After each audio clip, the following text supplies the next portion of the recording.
Hey guys, good morning again. All right, so this morning when I went live, there was no volume, so I'm gonna do it again. So if you guys have the chance to hang out and watch the demonstration, that would be great. I definitely want to remind you as well, there is a massive sale going on this weekend. Starts tomorrow, 9 p.m. Pacific, 12 p.m. Eastern time. It's going to run all the way till Monday night. So take advantage of some crazy deals. Habib and Tracy went over all the deals this morning on Twitch. I think you'll be able to watch all of that, rewatch that live session, which is absolutely amazing. But other than that, I'll remind you guys after the demonstration that there is a sale this weekend. So let's get right into this. All right, so we're going to go ahead and start from the beginning. What I like to do is I'm going to go ahead and just clip off the free edge here, right? And it's kind of a review of what we did yesterday. I want to make sure that when you are working with acrylic at the free edge, compared to the perimeter of the nail, it's going to be a completely different consistency. What I'm going to do is I'm going to prep this and then we'll get right into that. I'm going to make sure that I'm running my electric file at 3,000 RPMs, right? So that way we're gently going to remove the shine from not just the perimeter of the nail, but throughout the whole entire surface as well, right? So I'm using a feathering motion to go from corner to corner. Then after we're done doing that, what I want to be able to do is use some swipe. Let me grab my swipe really fast. All right, so let's go ahead and clean the surface of the nail. And then what I'm going to do is use a little bit of protein bond as soon as it dries. You want to go ahead and apply protein bond from cuticle to free edge on all 10 nails. And then after you're done doing one coat on all 10 nails, it gives enough time for it to set so that you can come back and add one more coat. Okay, so that's prepped and ready to go. Now, what we want to be able to do is we want to be able to set the form up with the right. We want to be able to set the finger up with the right form. So I'm going to go ahead and put the tab here. This is going to create some stability in the form. And then when I pinch it, right, you're going to see that I have a handle here. Now, what I like to do is when I place the form underneath, it's going to be, and you can see right here, it's going to be kind of at a slight angle. So I can use my hand to actually bring this up to make this dead straight and then secure it to the side. Or what you can do is you can hold the form and then just come in at an angle and then just make sure it's dead straight, just like this. And then you can secure the side right here. Don't worry about up here, right? All you want to do is you want to ensure that the form is going to be straight so that your side walls, you're looking at the side profile, that way, right, that form is going to be able to build completely. This is your growth channel right here. You want that growth channel to be dead straight coming off the form, just like this. All right, so what we're going to do is get a little bit of nail liquid. One of the things you can do is hold your bottle up to the ferrule, which is the metal part of the brush. And what this is going to do, it's going to pour inside your dish without spilling down the side of the bottle. Okay. And then I need the right consistency to pick up for the free edge. So you remember yesterday we were talking about getting a clay-like consistency. So I'm going to not just pick it up. You're going to see I'm going to bounce, right? But what I'm going to do is I'm going to drain off the excess. And then that way, when I go directly to the form, it's not going to run anywhere. It's going to stay exactly where I put it. And then what I want to do is I want to be able to use the body of my brush and walk it from the top of the bead up to the corner, right? So walking it from the top all the way to the corner. Immediately follow down all that excess that's right here. I'm going to pick it up even with the growth channel and then walk it from the top all the way to the corner as well. So what we've done is we've established basically a nice tight connection between here. All of the excess that's down below, what I will be able to do is use the side of my brush.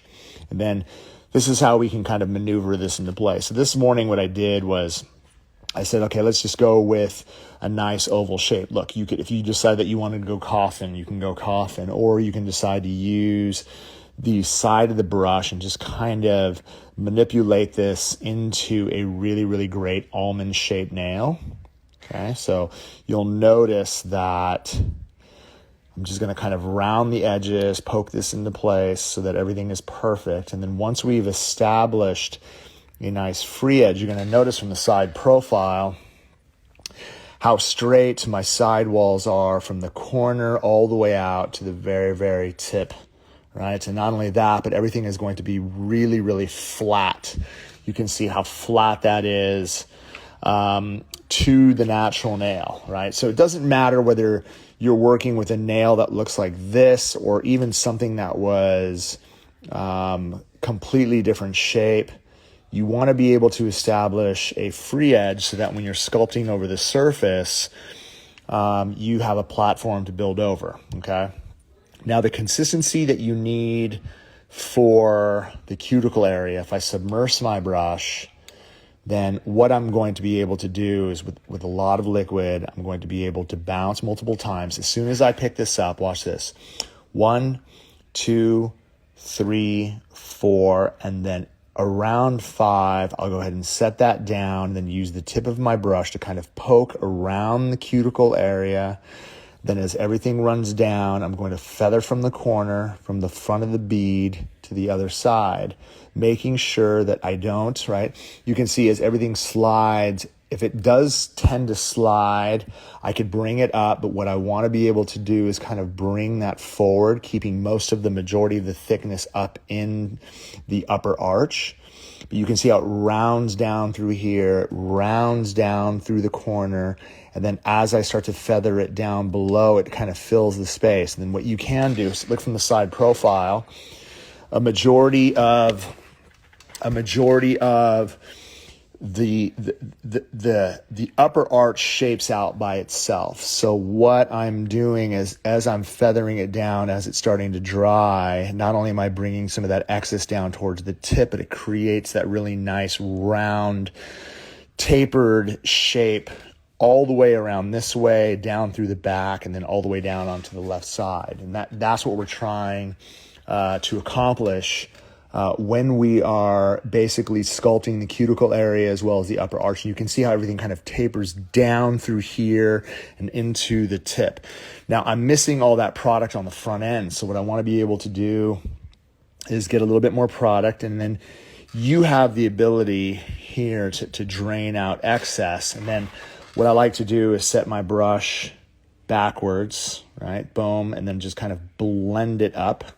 It leaves the majority of the product right through that missing area. And then what I'm doing is I'm using the body of the brush just to walk it down and into the tip, right? Just to fill that space that I need, right? So literally using the side of the brush to pick it up, doing the same thing on the opposite side, walking it back over the top to make it completely even on the surface. And then, literally just, you can see that I have contact, right? My brush, how I'm holding my brush, how I'm balanced, well balanced all the way through, keeping contact, making sure that everything is nice and even.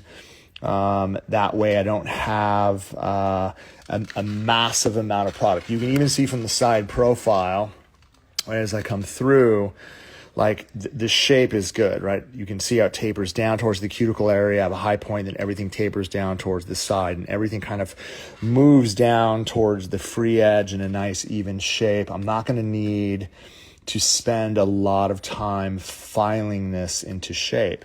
And it doesn't matter whether you're building this shape, right, or like this was a nail that we did earlier in the week, or you're building coffin, right, or you're even working with a, this was the one that we did, this was the one that we did earlier this morning, and even a tapered square nail. I don't even have that shape, but everything, here we go, right? It doesn't matter, whether you're working with that. Once you actually have it built out, is like, can you shape it? Right, there we go. So all of the work that we've done throughout the week, it's, can you get it tight around here? Can you get your edges completely straight? Doesn't matter whether you're going with a squarish type of free edge or you're going with something that is more pointed or tapered. This is a very conservative length as well as shape as well. So you have approximately, I'd say, 4 minutes before you can take that form off. By the time you're done doing the 10th nail, and this is ready to dry. This is dry and ready to file. Notice that I have my brush back here. One of the things I pointed out this morning is if you take a little bit of, especially when you want to clean your brush at the end of your service, if you have a little bit of dirty monomer, what you can end up doing is just adding a little bit of acetone, especially for those of you guys who get clogged brushes. Mix it into your monomer, and then what I usually will do is, the towel, I want to make sure that I'm folding this, but this is, you want to be able to kind of press out, all that excess just like this, right? And then I'm just going to roll it right back to a point, just like that, okay? Now, once this dries, then what we want to be able to do is go through the whole entire process of filing this into shape. I'm going to go ahead and take that form off. I have probably about a 3 to 4 minute window for me to come in and pinch. If I needed to add additional C-curve, especially with someone who has wider nails, you notice that I'm not going to get my magic wand like this. I need to get it at an angle, right? So I'm pushing right here. I need to be pushing right here, right? That's the pressure. And at that angle, I'm not going to be dead flat. I need to be like this so that I can get that tight. I need to make sure that before I start filing, I take an older file and I season the edges of my file before I start, right? And that way I don't cut my client. And then once I start filing, I want to be able to keep contact with the whole entire side. So notice, right, I'm keeping contact through the whole entire side, and then I'm going to do the same thing on the opposite side. And then I can just kind of round off the tip at the end when I'm done. My lower arch, if I turn it to the side, you can see how much lower, right, the free edge is compared to the growth channel. So for me to get it completely even, I want to start at that lowest point and file up, keeping the file parallel to the finger. Then you're going to notice as I get to the corner that everything ends up becoming dead straight from this point to here. I don't build a ledge or a notch here in the corner. So it's the same on the opposite side, depending on how much is hanging. So if I start here parallel to the finger and I keep contact and I continue to file, keeping contact with that lower arch, right, then as I file up and into the corner, you're going to notice that by the time it reaches, I'm going to have something that is razor sharp, right? Razor sharp straight coming off that edge. For those of you guys that are filing too much into your side, you probably don't have enough product there. So once the edges are actually shaped out quite well, then what I could do is switch out to my safety bit. I'm going to run it about 12,000 RPMs. Just bring this hand in. You're going to be able to see this from the side profile. Right? I don't need that much work, right? You can see it's a little puffy on the back end, so just barely touch it. You can start to see that shape come in, and as I file through my upper arch, you can see the level of thickness that I have at my tip, and I start to work that into shape, right, from the side. Get great shape that way, and then I look down the barrel of the nail, and you can see the level of thickness that I have through the whole entire thing. I want to be able to file in one direction towards myself, and you can start to see the right side of the C curve really come into play. And the same thing on this side. You can see all that thickness right here. Don't go side to side this way. Come in one direction. So if I'm coming in one direction all the way through, you're going to notice how nice and tight I'm able to get that C curve, right, underneath. But again, look at that from over here. Everything is nice and even all the way. And then when I'm working around the cuticle area, I want to be able to work in one direction. So if I zoom out again, notice how I'm working in one direction, I'm pulling towards myself. I'm not going like this and all the way through. For those of you guys who've gotten your nails done in the past and you work from the side, this is the problem. It'll spin around the edges, right? If you're working in one direction, then you don't have to worry about that. So all I'm doing with my electric file is trying to take down a majority of the bulk. And then once a majority of the bulk is taken down, then I can focus on hand filing. So go around the edge and all the way down and through on one side. I'm going to do the same thing. I'm going to make sure I taper that cuticle area, contact going up and down, contact going up, let the hand file fall. And then that way I'm able to really shape that side. I'm not doing this. A lot of beginners, right? They'll hold their hand files like this, and they'll do this like really poor job of filing the surface because they don't know how to take advantage of the whole entire surface of the hand file. If you're holding the hand file on top where you get all of this, then it's a matter of using that, like I'm literally surfing the top as I'm coming down and through the nail.